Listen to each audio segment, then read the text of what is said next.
नमस्कार, स्वागत है आपका। आप देख रहे हैं इंडिया बोल रहा है। मैं हूं आपके साथ विवेक शांडिल्य। ग्रीनलैंड एक ऐसा इलाका बनता जा रहा है जो एक नए विश्व युद्ध की धुरी बनाता दिख रहा है।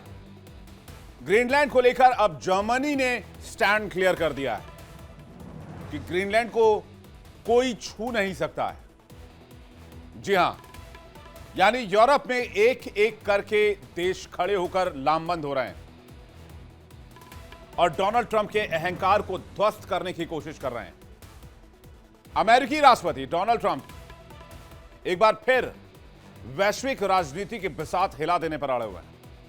मुद्दा सिर्फ ग्रीनलैंड का नहीं है, मुद्दा है नेटो के भविष्य का, मुद्दा है पूरी दुनिया को जंग में धकेलने का, मुद्दा है नेटो के वर्चस्व का।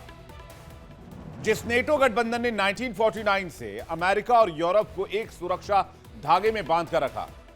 अगर डोनाल्ड ट्रंप की विजुअल्स हो तो प्लीज स्क्रीन पर लेकर आइए पीसीआर। आज वही गठबंधन डोनाल्ड ट्रंप की जिद और आक्रामकता के सामने डगमगाता नजर आ रहा है। ट्रंप ग्रीनलैंड को ऐसे पेश कर रहे हैं जैसे कोई वो रियल एस्टेट डील कर रहे हो। लेकिन आपको भी पता है, हमने आपको लगातार बताया कि ग्रीनलैंड सिर्फ एक बर्फ का टुकड़ा नहीं है, वो आकृति की रणनीतिक चाबी है जहां रूस, चीन और नेटो तीनों नजरें टकरा रही हैं। वैसे ग्रीनलैंड का एक्सेस अमेरिका को ऑलरेडी बहुत ज्यादा है। बेशक अमेरिकी दायरे में ग्रीनलैंड ना आता हो, लेकिन ग्रीनलैंड में अमेरिका के बेसेस हैं, रिसर्च सेंटर्स हैं, माइंस हैं, बहुत सारी चीजें हैं। लेकिन शायद डोनाल्ड ट्रंप को पूरा कंट्रोल चाहिए ग्रीनलैंड पर, और इसलिए डेनमार्क के सवाल उठाने के बाद, बार बार कहने के बाद कि अगर अमेरिका डेनमार्क या ग्रीनलैंड में आया तो फिर यह नेटो का खात्मा होगा, जिसके बाद अब यूरोप चुप नहीं बैठने वाला है। यूरोप का एक ताकतवर देश, सेकेंड वर्ल्ड वॉर में सबसे खूंखार देश जर्मनी, जो अब तक अमेरिकी सुरक्षा छाते पर भरोसा करता था, यानी कि नेटो पर भरोसा करता था, वो अब ग्रीनलैंड को बचाने का प्लान तैयार कर रहा है। मैसेज क्लियर है, यूरोप अब अमेरिका की मनमानी का मूक दर्शक नहीं बनेगा। सवाल यह क्या ट्रंप की जिद नेटो को इतिहास की किताबों तक सीमित कर देगी, या ट्रंप नेटो को तोड़ने की कीमत पर अमेरिकी वर्चस्व का नया नक्शा खींच रहे हैं। और अगर ऐसा हुआ तो दुनिया पहले से ज्यादा सुरक्षित हो जाएगी और दुनिया कहीं विश्व युद्ध 3 की तरफ ना खिंचती चली जाए। क्या होगा जर्मनी के खड़े हो जाने से? क्योंकि इटली, फ्रांस जैसे देश पहले ही सवाल उठा चुके हैं। क्या वर्ल्ड वॉर 2 वाले सिचुएशन को बनता हुआ देख रहे हैं हम? दुनिया के नक्शे पर बर्फ की सफेद चादर ओढ़े ग्रीनलैंड आज सिर्फ एक टापू नहीं है, यह वैश्विक राजनीति का बारूद बन चुका है। और इस बार आग लगाने वाले अमेरिका के राष्ट्रपति डोनाल्ड ट्रंप हैं। ग्रीनलैंड को खरीदने या जरूरत पड़ी तो हथियाने की ट्रंप की जिद अब कोई हल्का फुल्का बयान नहीं है। उस अंतर्राष्ट्रीय व्यवस्था यानी नेटो के लिए सीधी चुनौती है जो सेकेंड वर्ल्ड वॉर के बाद 1949 में बनाई गई। और ट्रंप की जिद के सामने खड़ा हो गया है जर्मनी सीना तान के। जर्मनी ने ग्रीनलैंड को बचाने के लिए एक प्लानिंग पर भी काम शुरू कर दिया है, क्योंकि जर्मनी को पता है, इटली को पता है, फ्रांस को पता है, यूके को पता है कि ट्रंप इस वक्त ग्रीनलैंड पर कब्जे की धुन में है।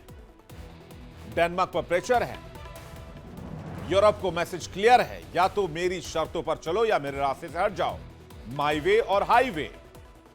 ये वही डोनाल्ड ट्रंप है जो मेक अमेरिका ग्रेट अगेन के नारे के साथ पहले अपने विरोधियों से भिड़े और अब सबसे पुराने सहयोगियों को भी आग दिखा रहे हैं। पहले चीन, फिर ईरान, फिर रूस और अब सीधा यूरोप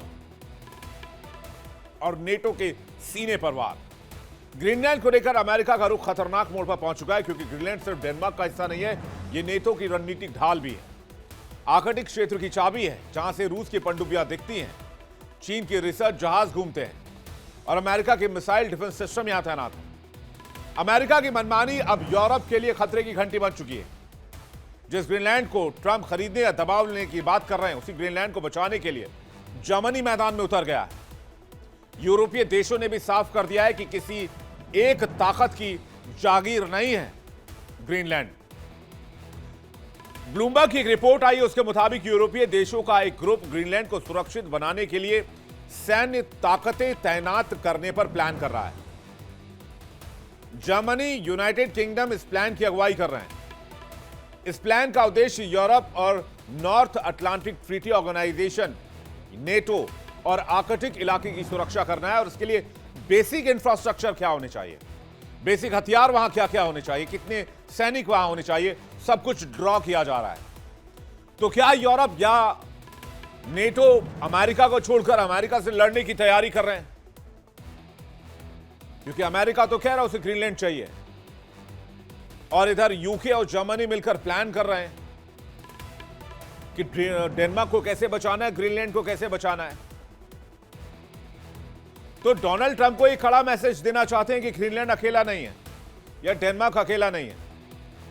जर्मनी आर्कटिक क्षेत्र में सुरक्षा और निगरानी के लिए एक जॉइंट नेटो मिशन शुरू करने का प्रस्ताव देने की भी तैयारी में है। अब जरा इस विडंबना को भी समझिए। ग्रीनलैंड की सुरक्षा की जिम्मेदारी जिस नेटो पर है, उसके सबसे ताकतवर सदस्य खुद उसी नेटो देश की संप्रभुता पर नजर गड़ाए बैठा है। बड़ी अजीब स्थिति है। जो बचाने वाला है वही मारने को उतारू है, और जो मारने वाला है वही सबसे ताकतवर है बचाने वालों के ग्रुप में। इसलिए लोग कहते हैं कि करें तो करें क्या, जाएं तो जाएं कहां। क्योंकि डेनमार्क की संख्या बहुत छोटी है, जनसंख्या, सैन्य ताकत भी बहुत सीमित है। ग्रीनलैंड की रक्षा डेनमार्क अकेले कर ही नहीं सकता है। इसलिए 77 साल से नेटो का आर्टिकल 5 एक वादा करता रहा, एक पर हमला सब पर हमला। इसलिए अभी तक ग्रीनलैंड और डेनमार्क सुरक्षित रहे। लेकिन जब अमेरिका खुद हमलावर हो जाए तो फिर नेटो कहां जाए? तो नेटो खत्म। यही वजह है कि यूरोप चुप रहने के मूड में नहीं है। ग्रीनलैंड पर ट्रंप की बयानबाजी के बाद यूरोपीय देशों ने तय कर लिया है कि अब भरोसे वाली बात खत्म हो गई। यानी डोनाल्ड ट्रंप ने यहां भी बहुत बड़ा ट्रस्ट डेफिसिट खड़ा कर दिया, और यूरोप कह रहा है कि अमेरिका की मनमानी नहीं चलेगी। जर्मनी, जो दशकों तक अमेरिकी सुरक्षा छाते के नीचे रहा, अब नया नेटो मिशन तैयार करने में जुटा हुआ है, और इस प्रस्ताव का नाम है बाल्टिक सैनिटी मिशन। यह मिशन 1 साल पहले बाल्टिक सागर में अहम समुद्री और ऊर्जा ढांचे की सुरक्षा के लिए शुरू किया गया था। इसी तर्ज पर नया मिशन आर्कटिक सैनिटरी की योजना बनाई गई। प्रस्तावित आर्कटिक मिशन में ग्रीनलैंड को भी शामिल किया जाएगा, और इसका उद्देश्य क्षेत्र में सैन्य गतिविधियों की निगरानी, समुद्री मार्गों की सुरक्षा और नेटो देशों की रणनीतिक हितों की रक्षा करना होगा। मैसेज क्लियर है, अगर अमेरिका जाना चाह रहा है तो जाए। यूरोप अमेरिका के भरोसे नहीं बैठेगा। अगर अमेरिका भरोसेमंद नहीं है तो यूरोप अपनी सुरक्षा खुद डिजाइन करेगा। अगर अमेरिका ग्रीनलैंड की संप्रभुता पर चोट करता है तो अनुच्छेद 5 कागज का टुकड़ा बन जाएगा।